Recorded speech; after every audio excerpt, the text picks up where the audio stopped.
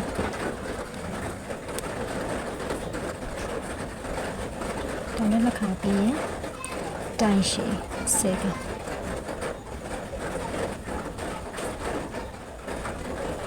တိုင်းလက်နှစ်ခါပြီးရင်တိုင်းရှည်ဆက်ကပြီးရင်တိုင်းလက်နှစ်ခါတိုင်းတုံးနှစ်ခါစောင့်ထိထိုးရပါမယ်ဆုံးတစ်ထူပြီးရဆိုလို့ရှိရင်သူလည်းဒီပထမဆုံးထိုးခဲ့တဲ့တိုင်တိုပေါက်လေးမှာရှက်ကော်လေးနဲ့ဆက်လိုက်မယ်ပြီးရင်ချင်းဝါးလေးထိုးပြီးတော့ကြိုးလေးကိုလည်းရှိထားပြီးဖြုတ်လိုက်ပါမယ်ပြီးရင်တိရွက်လေးနဲ့ပုံကြအောင်နော်ဒီလိုဆွဲမယ်ပြီးရင်ဒီလိုမှထွက်လို့ချီစားလေးဖြုတ်လိုက်ပါမယ်ပြီးရင်တန်လေးကိုဒီနန်းတိုးလေးမှာပတ်လိုက်ပါမယ်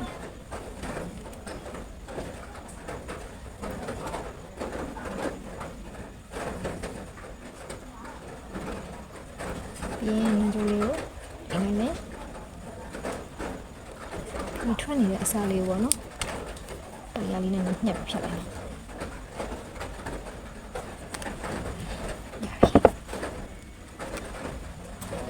အဆိုရင်ဒီလိုနေရာပါပြီအဆိုရင်ပွင့်နေတွေ့ရမယ်အမှဖြတ်ထားတဲ့20စင်တီမီတာရိုးရန်စင်လေးပါသူ့ကိုဒီထိတ်နာလေးကိုလေနည်းနည်းကောက်ပြီးနော်ထိတ်နာလေးကိုနည်းနည်းကောက်လိုက်မယ်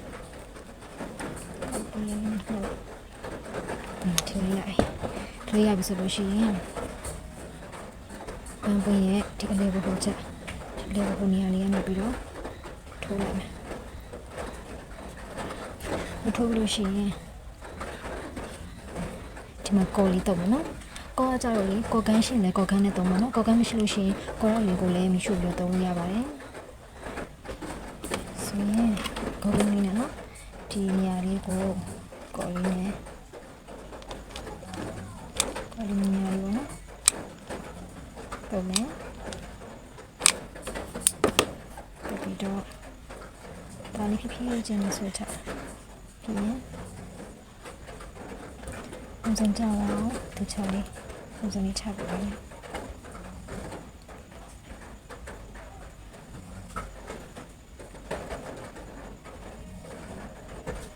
ဆီလီကွန်လေးထည့်ပါမယ်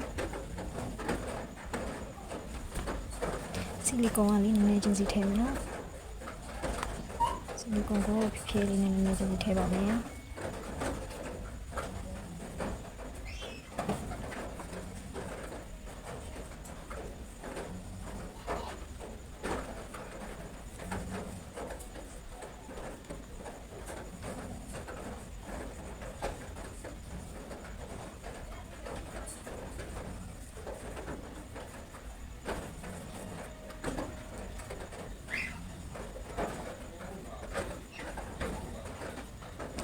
ပြီးဆိုလို့ရှိရင်တော့ချုပ်ပါမယ်ချုပ်ဖို့အတွက်ချုပ်အလေးကိုတုံးပြပါမယ်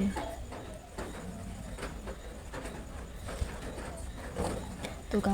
24ချက်ရှိရတဲ့အတွက်အမအလေးတက်တက်လို့ရှင်တဲ့အတွက်ကြောင့်အမက12ချက်မှာအလေးတက်တက်ပုံပြပါမယ်1 2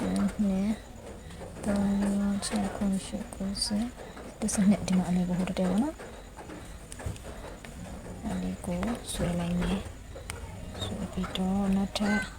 3ချက်လောက်တခြားလေးချုပ်ပြီးမယ်နော်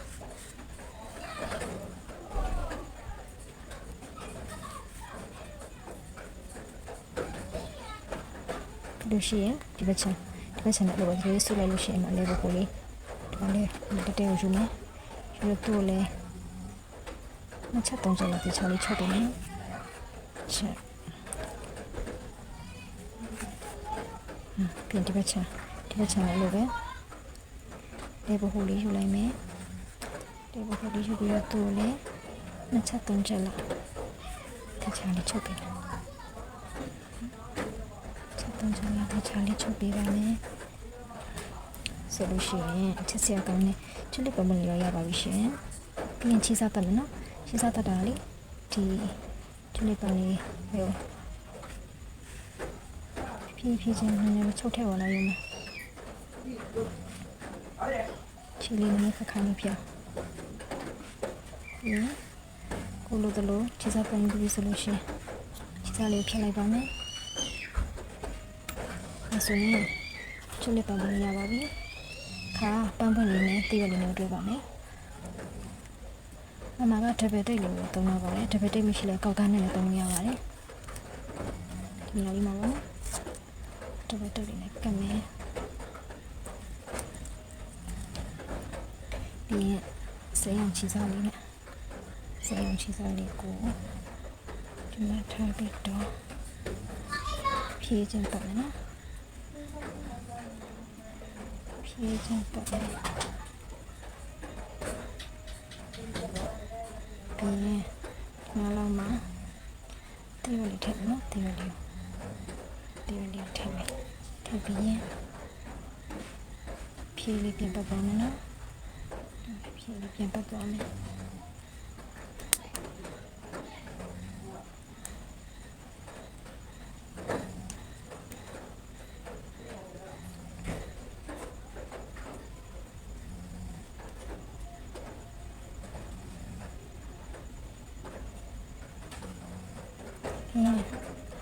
ဒီအောက်ချင်တော့ကော်ကန်နဲ့သုံးလိုက်တယ်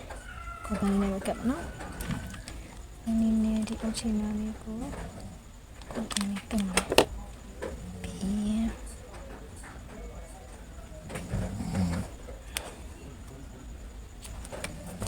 ဆုံးထနေရလေးကော်ကန်နဲ့ထပ်တော့လိုက်မယ်တော့